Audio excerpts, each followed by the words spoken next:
Hi everybody, I just wanted to give you a bit of an update because I know that things are changing really quickly, and I'll include some links in this post too. But in a nutshell, from midnight tonight, you are required to stay home. And the only exemptions are for those people who are going to work, if you've got to go to the supermarket to get food and supplies, if you need to go and get medicine, if you are going to provide compassionate care to somebody, or if you're exercising. But it's also really important to remember that you can't be out in groups greater than 2.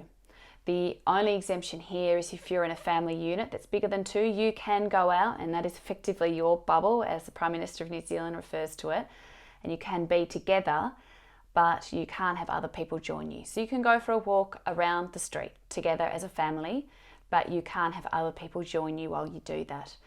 But it's really important to think about this really at a high level. The basic principle is stay at home. If you have to do something, don't do that in groups greater than 2. That's the simple message.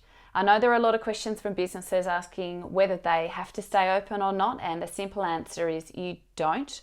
You don't have to wait for the government to close you or your sector. If you want to make a decision now that's in the best interest of your business, your health, the health and well-being of your staff, and of course your customers, you can close now and you can still access government support. So please don't hesitate or wait for the government to give you a directive. If you are a bit concerned, you can take matters into your own hand and make a decision now. I just want to also recognise that there's been a tragic death this morning of an elderly lady on the northwest coast. And this comes as a stark reminder to all of us that nobody is immune, that we are all vulnerable, and this is why all of these really strict measures are so necessary.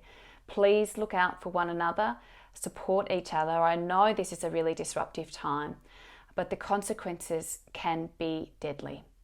Our hearts go out to that family at this really difficult time, and I think for all of us this day will be etched in our memories as the occasion when Tasmania recorded its first death to this horrible, insidious virus.